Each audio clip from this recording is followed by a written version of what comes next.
My family shamelessly spent my $8,500 loan on a luxury Christmas cruise and abandoned Grandma, so I exposed every secret and forced them to face a reckoning they never expected. I came home for Christmas. The house was empty except for Grandma, eating leftovers. A note said, "Spent your $8,500 loan on a family cruise. Sorry.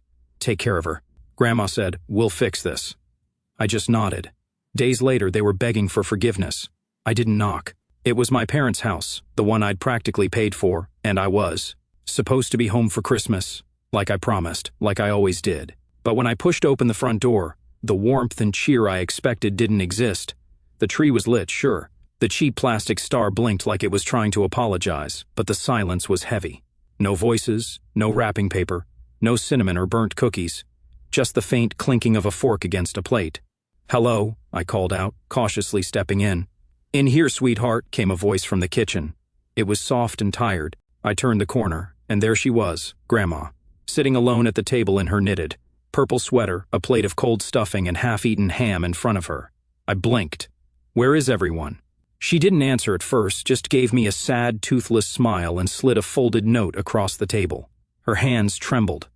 I picked it up. It wasn't even an envelope, just a torn sheet of notebook paper with my name scrawled in black pen. "Spent your $8,500 loan on a family cruise. Sorry. Take care of Grandma while we're gone. Love, Mom." I stared. I didn't speak. My brain stopped processing words around loan and cruise. That money was for my dental surgery. I'd saved for over a year. Grandma watched me like a soldier watches a minefield, carefully, silently. "I guess they didn't think you'd mind," she said softly, folding a napkin. "They left yesterday." I sat down hard. The seat felt colder than the room. "No warning, no phone call. Just took the money and left you here," I whispered. She gave a dry laugh. "Oh, honey. You know they only call when they want something." I nodded slowly, my hands clenched under the table. This wasn't new, it was just louder. Grandma took a small sip of orange juice, looked me dead in the eyes and said, "We'll fix this." I said nothing, but inside, something broke, and something else, something much colder, started to grow. Grandma went to bed early that night. She said she was tired, said her hips couldn't take much more waiting. She kissed me on the cheek, patted my arm and whispered, "You always were the only one who stayed kind." Then she shuffled away with that little limp she got after falling down the stairs 2 winters ago, the one no one else ever took her to rehab for. I sat alone in that house for hours. No TV, no lights, just that note. That note, the loan, my money. The money I worked night shifts for. Weekends, holidays, driving Uber, freelancing, skipping meals, skipping sleep. $8,500. Gone, on a cruise. I opened the family group chat. Silence. Not even a Merry Christmas. I scrolled up. The last message from my mom was from November. "Don't forget to transfer the loan to Dad's account. We need to book before the prices jump." Loan. They never called it a gift because they knew it wasn't. I remembered my mom's voice when she pitched the idea. "It's just a short-term loan. We'll pay you back by February at the latest. You can always reschedule your dental thing." I'd nodded because that's what I always did. When they wanted money for Jacob's school fees, I nodded. When they wanted help with Dad's gambling debt, I nodded. When Kelly needed rent after she lost her job, aka quit because her boss was mean, I nodded. I always nodded because if I didn't, I was selfish, unhelpful, ungrateful. Because family comes first. Because after everything we've done for you. Done for me? They kicked me out when I was 17 because I refused to lie for Jacob after he stole Grandma's painkillers. They didn't show up to my college graduation, too busy helping Emily move into her boyfriend's place. They forgot my birthday 3 years in a row. But when it came to money, oh, suddenly I was family again. By the next morning, I had answers. They weren't just on a cruise. They were on the majestic Aurora, a luxury ship sailing the Caribbean for 10 days. Suite deck, private butler, infinity pool access, gourmet food. $3,000 per person. 4 of them. I knew because Emily posted a photo on Instagram when she must have forgotten to. Block me, showing all 4 of them in bathrobes. Clinking champagne glasses.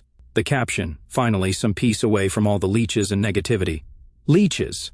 I laughed out loud. They used my money, abandoned Grandma with leftovers, and called me a leech. That was the moment the last wire inside me snapped, and I wasn't sad anymore. I wasn't even angry. I was focused. That evening, Grandma found me in the garage. I was hunched over Dad's old filing cabinet, surrounded by stacks of papers, bills, old records. She didn't say anything, just watched as I flipped through decades of lies. I need to know everything, I told her. Where the money went, what they did, who's in on it. She sat down beside me, pulled out a faded notebook, and started flipping pages. Let's start with 2016, she said. That's when your mother took my pension login. By midnight we had numbers. By the next day we had a plan. They rolled into the driveway like royalty, the same people who left me and Grandma behind with. A note and a fridge full of spoiled coleslaw, now coming home like heroes returning from war. Their laughter spilled into the house before the door even opened. Emily came in first, dragging a designer suitcase, hair braided with ribbons, nails freshly done. Ugh, I am so glad to be back. That last dinner on the ship gave me hives, she said. Behind her, my mother swept in with the elegance of a villain in a soap opera, sunglasses still on indoors. Did you even clean up a little? She asked, stepping over Grandma's shawl like it was garbage. Dad followed, red-faced and bloated from cruise buffets. He grunted when he saw me. Oh, you're still here? Jacob entered last. He didn't even acknowledge Grandma, just dumped his bags by the couch and collapsed into it. I didn't speak. I was sitting at the table, hands folded, calm, ready. Where's the food? Mom asked, scanning the kitchen like she owned it. In the fridge, I said. Still plenty of the ham you left. Jacob laughed. Still on that? He muttered. Dude, just order takeout. It's not like you're broke. I stood up slowly. Glad you're all here. Sit down. I've got something to show you. Jacob rolled his eyes but slumped into a chair. Dad cracked his knuckles. Emily was too busy looking for an outlet to charge her phone. I turned the laptop screen toward them and clicked play.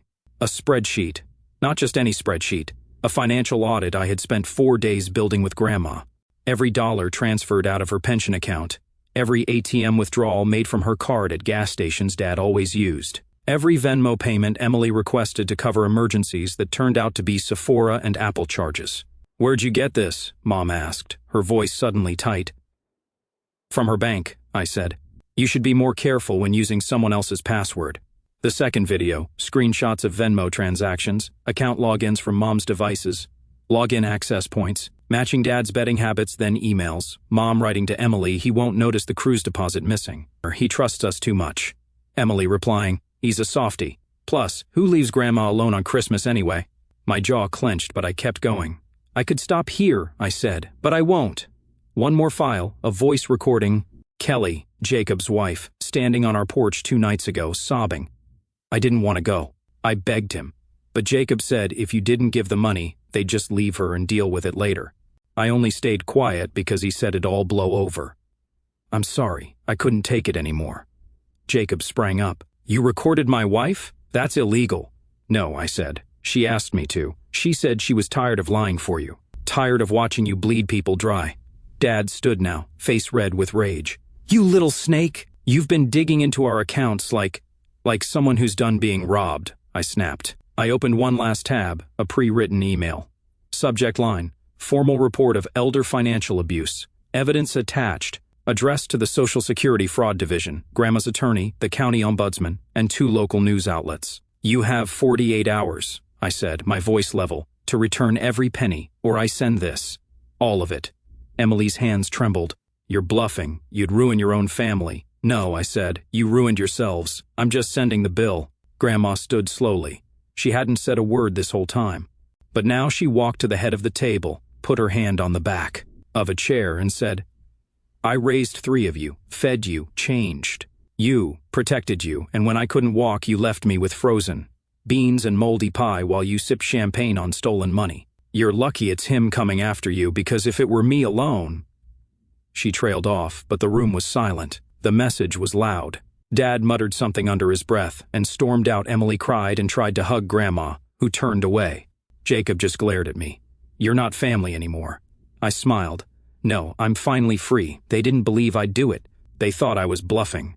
Even after I dropped that email in front of them, even after Grandma stared them down with eyes full of quiet, ancient rage, they still thought they could outwit me, manipulate me, wear me down. But that version of me, the quiet one, the one who nodded and paid and said, thank you for crumbs, he died.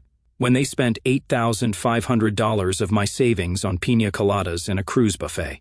The first 20 to 4 hours were silent. Not a single message, no apologies.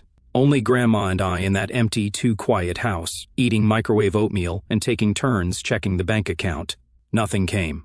On the second day I sent the email. Every file, every screenshot, every recording attached and dated.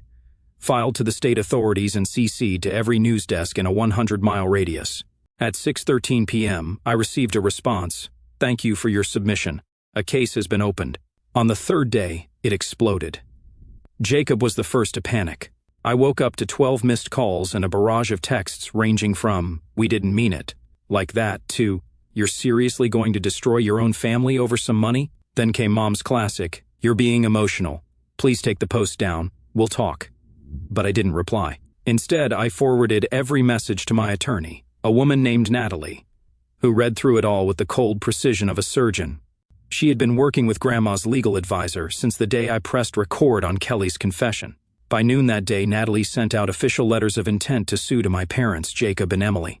She wasn't bluffing either. The charges: elder financial abuse, unauthorized access to retirement accounts, misappropriation of family loans, the amount owed, with interest and damages, $14,322.85. The next night, Mom showed up at the door. She looked like someone who hadn't slept, no makeup, her hair pinned back sloppily. "Can we talk?" she asked, voice shaking. I crossed my arms. "Only if you brought a checkbook." She reached into her bag and pulled out a wide envelope. Inside was a cashier's check for $8,500. My loan. "No interest?" I asked. "You're lucky to get this," she snapped. "We're being destroyed by this mess you created. You're turning your back on your own mother," she hissed. "No," I said, stepping outside and slamming the door behind me. "I'm finally turning my back on a thief." Later that week, Emily called me from her work phone. She was crying. She said the article had started to circulate. The title: "Family Steals Disabled Grandmother's Pension, Abandons Her at Christmas. Grandson Fights Back It Got." 42,000 shares overnight. Emily's employer, a boutique marketing firm, didn't appreciate the press. Her name was in every screenshot. Her message about leeches and negativity had become a meme. "I'm getting fired," she screamed. "Do you have any idea what you've done?" "Return the favor," I said. "Now pay your share." She did, in 4 installments. I made her send proof of payment each time. No shortcuts. Jacob was the last to fall. At first, he acted untouchable. "My boss doesn't care," he bragged on social media. "It's all fake anyway." But then Kelly left him. She filed for separation, told him she wasn't going to let her kids grow up in a house where lying and stealing were the norm. She called me the same day. "I'm sorry it took me this long," she whispered. "But I've seen who he really is now." I asked if she needed help finding a place. She paused, then said, "Only if it comes with no strings attached." I smiled. "Then yes, because you did the right thing." 2 days later, Jacob showed up at my door, unshaven, tired, furious. "You're a fool," he hissed. "You ruined everything." "No," I said, handing him a legal letter. "You did." Natalie had just filed a motion for garnishment of his wages. He tried to tear it in half and throw it back at me. I didn't flinch. "Pay every penny," I said, "or we freeze your accounts." "I'm not bluffing. Ask him." By the end of the second week, all the money was returned, $8,500 from Mom and Dad, $3,100 from Emily, including interest, $2,700 from Jacob after a loan from his own boss, humiliatingly. Total, $14,300 and change. I used $3,000 to finally get my dental surgery. Another $2,000 to buy Grandma a proper lift chair and a home nurse. The rest went into a locked, interest-bearing account in Grandma's name, which only she and I could access. When I showed her the paperwork, she cried. "They took everything from me," she whispered. "But they didn't take you." And just like that, I had won. Not just the money, not just the legal war. I had won myself back. The weight I carried for years, the guilt, the obligation, the quiet shame of being less loved, it all fell off like a bad coat. And I stood up straighter than I had in years. They stopped calling. And you know what? It felt like silence, for the first time, had a pulse. Not the panicked silence of guilt. Not the heavy silence of shame, but a clean, surgical silence. The kind that comes after you finally cut out something infected. The money was back. The house was quiet. Grandma was finally sleeping through the night again, not waking up every hour afraid someone was breaking in to steal the rest of her dignity. And me? I was becoming someone they couldn't control. In the weeks after the blowout, I didn't just collect money, I collected my life. I quit the job that drained me and took a remote contract that paid better and gave me back my hours. I took Grandma out to her favorite place, a dusty old diner with checkerboard floors and the worst coffee in the state. She laughed more in 1 hour than I'd seen in 5 years. "I miss this," she said, dipping her fries into her milkshake. "You mean your arteries miss this?" I teased. She shrugged. "I'd rather die laughing with you than choking on cruise shrimp with those snakes." Fair. But even peace has its ghosts. They didn't call, but they talked. Oh, they talked. Emily posted on Facebook that some people don't understand what forgiveness means, pairing it with a photo of her lighting a candle at church. Mom told distant relatives I had manipulated Grandma in her old age. She left out the part where she used Grandma's pension to pay off her plastic surgery debt. Jacob, oh Jacob, went full delusional. He posted a reel about toxic siblings with audio from Succession, acting like he was the betrayed heir to some broken empire. The caption, "Some people would rather see you fall than rise with you." I laughed for 10 minutes straight. Rise with you? You tried to burn me alive and dance in the ashes. They wanted to rewrite the story, but I had the receipts, and I wasn't going back into the shadows. The turning point came 3 weeks later. I was at the grocery store with Grandma, pushing her cart, filling it with soup cans and ginger ale, when a woman approached us. Older, elegant, clearly familiar. "I'm sorry," she said, looking straight at me. "Are you the one from the article?" I tensed. She smiled. "The one who saved his grandmother?" I blinked. "I guess." She looked at Grandma, then back at me. "I just wanted to say thank you for standing up, for not staying quiet. My mother. They did the same to her, but no one fought for her. I wish someone had." She touched my arm, soft, brief, then walked away. I turned to Grandma. She was frozen, hand on a soup can, tears welling in her eyes. "I didn't think anyone saw us," she whispered. "They do now," I said. And that's when I realized this wasn't just about money or revenge or proving I wasn't a loser. This was about telling the truth out loud. Finally, the best part, I was done explaining myself. I didn't need to scream anymore. The truth had already made its way into the world, dragging their names. Behind it, like a bag of trash spilling open across the pavement. Every time they posted, people remembered. Every time they lied, someone in the comments reminded them who they really were. Mom tried to rebuild her image. She started a cooking channel on YouTube, Cozy Kitchen with Carla. But in the first episode, someone commented, "Did you pay for that oven with stolen retirement funds?" She deleted the channel in 2 days. Jacob tried getting a new job. He didn't get past the background check. Apparently, the garnishment orders scared off the company. Oops, Emily vanished for a while, then resurfaced under a new Instagram handle, @life.reset. She posted yoga pics, inspirational quotes, claimed she was cutting out toxic people, which was hilarious because I didn't cut her out. I exiled her. Months passed. I moved into a new apartment. Quiet, clean, filled with secondhand furniture I chose myself. Nothing they picked, nothing they touched. I brought Grandma with me, 1 bedroom for her, 1 for me. She decorated hers with old photos and a blanket she crocheted in 1993. She called it the fort. One evening she knocked on my door. "I have a question," she said, sitting down slowly on the bed. "When you saw that note, the one they left, why didn't you just leave? Why'd you stay?" I thought for a moment. Then I said, "Because I remembered who I was before they made me forget." She looked at me long, then nodded. "I'm proud of you, sweetheart." And that broke me more than any insult they ever screamed, because she meant it. And because no one else in that family ever did. Weeks later, I ran into Kelly outside a coffee shop. She looked healthier, lighter, happier. She told me she was taking night classes, working towards certification, trying to build something of her own.